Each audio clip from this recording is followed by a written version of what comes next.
In terms of private equity industry, so I mean, you have a number of private equity firms on the market at the moment, like Advent, Permira, Bridgepoint, Astor, BC Partners. I mean, some analysts are sort of worried that there is some sort of saturation in the market.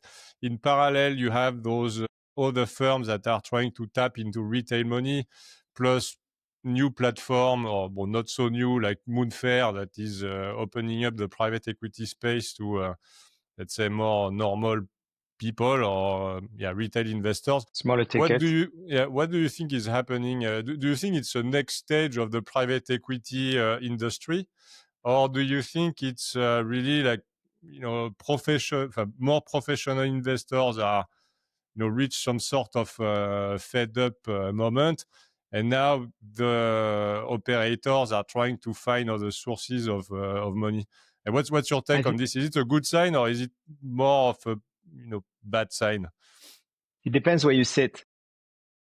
In short, you have the combination of two things. One that is linked to the cycle, the other one that's linked to the natural evolution of any asset management industry. So cycle, because you've had the private equity, just like any asset management industry, just like any investors, has benefited from 10 or 15 years of golden age with very low interest rates, a lot of liquidity, so a lot of growth. So basically from the early 2000 to the late 2017, 18, 19, pre-COVID, these were boom years. You had more and more people invest. People had more and more money. Valuations were going up every year. Money was cheap, so you could raise bigger and bigger funds, pretty much maintaining fees and carried levels. So firms were just getting bigger, generating big capital gains. Everybody was happy. Private equity industry is a cyclical industry. So if you look at the best predictor of performance for a fund, it's vintage. That's by far, it predicts like 80 or 90%. By far the best predictor. And so you're going to have moments like this. When I entered the industry in 2000, you were on the verge of the internet bubble crashing. It was very hard to raise money in 2001, I can tell you, for any LBO, but you were buying things cheap. And the vintage 2002, 3, 4 was exceptional. And then you had the same thing post GFC, post 2009, 2010, 11, 12, very hard to raise funds. I was fundraising in 2011. It took us forever. Eventually we managed to raise, but it took us forever. But that vintage was fantastic again. On the flip side, sort of 18, 19, 22, 23, 24, are not going to be great vintages. And these were the biggest volume of transaction, the biggest amount of money ever deployed. So the industry is going to have to digest that. It hasn't started yet, I would argue. It's barely started. LPs are realizing that those returns are not going to be great, and it pains them because they put a lot of money into all of those funds. I'm talking Mhm. the industry in general now. Yeah. For everyone, it's going to be a tougher vintage. And GPs are not willing to sell things at lower returns or at losses in the hope that things are going to get better. So we end that down cycle. That's what's happening. And in a down cycle, when an industry is ripe for consolidation, it's going to push to consolidations. You were referring to KKR earlier. I think it was, I forgot the name. I think she leads America for KKR private equity. I forgot the name, forgive me, but one of the KKR leaders, and she said something that I thought was brilliant. She said, there's 19,000 McDonald's in the US.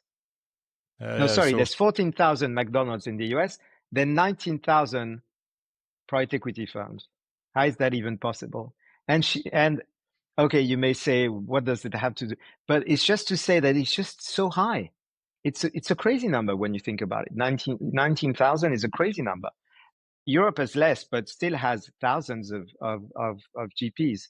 And so what I think is going to happen is you're going to have this down cycle. It's going to be a painful vintage. Private equity will continue to grow irrespective in terms of volume because of what you said, which is retail investors is the new frontier. That's why all of the big guys, the Apollos and Blackstone and KKR, Blackstone started doing this 10 or 15 years ago.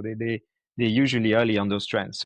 There's trillions there for the industry. So the industry can continue to grow, but it's going to consolidate dramatically. So either the ones that are really not performing or the ones that haven't reached the critical size or both are going to just, enter into runoff mode or are going to be acquired if there's value in acquiring the Mhm. company and the brand and the market position. And you're going to see a shrinking of the number of GPs. I think the industry will taper off a bit, but trend line will continue to grow. You will continue to see more money because of the retail investors. And that's why I was telling you, it depends where you sit. Because if you are Blackstone or KKR or Apollo, you're going to be fine. Even Yeah, if you you, have you such a have critical mass that it's very exactly, hard to imagine they could disappear. I mean, it's they gonna be won't. more for. They won't. So you're going to be fine. So some of your funds are not going to be great, but you're going to point to other funds which are doing fine. I don't know, in infra or in restructuring or in private debt, or whatever. And then you're going to say, yeah, it was a bad vintage, but the next vintage is going to be great. And as you said, then they have such a clout, a brand, a network that they're going to continue. And because they have this additional growth coming from retail, they're going to continue to grow. Always remember, asset management is a scale business. The bigger you are, the better. The bigger you are, because you're charging fees and promote, you're charging a percentage of your assets. So the bigger you are, the bigger the pot. But there's also scale benefits because a lot of your costs are semi-fixed. You need to be able to compensate great investors. So you need a big pool of potential promote or carry to attract them. So everything pushes to scale and diversification. So these ones will continue to strive and never forget that if they do their job well, they compound. If they Mhm. compound, their growth is more exponential than linear. So that's how a Blackstone could move from 500 billion, I don't know, a few years ago to a trillion today. Like it was just happened like that. But it's the beauty of compounding. So these two things are going to be at play. And as you rightly said, people with no critical mass, it's going to be very hard for them to survive. So it's going to be an industry with gigantic players and maybe a couple of outliers when they are exceptionally Yeah, well very much performing, so. Very and much the so. It's rest going to be will exactly that. disappear. Yeah. Okay. Well, I'm doing a sign of cross for the long For the tail. for the long tail. Yeah, but listen, for people who work, I mean, it's always sad to see companies, disappearing or sort of dying slowly. But at the end of the day, if you're a great professional with experience working at those firms, there's always going to be a spot for you somewhere. Mhm. It's just going to be a different industry and a different culture. We're back to the culture. The culture is going to be different.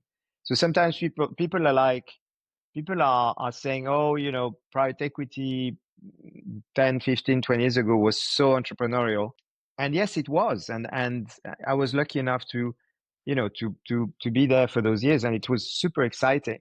But, just like investment bankers could have told you that in the 60s or 70s, merchant banks were so much more entrepreneurial and small group of people and great bankers. And yeah, it just matures. The industry do mature. It's just about, if you don't like those big machine, go and invent the next thing. Mhm. But if you're a great investor and you don't really mind the environment you're in, there's always going to be a space for you somewhere.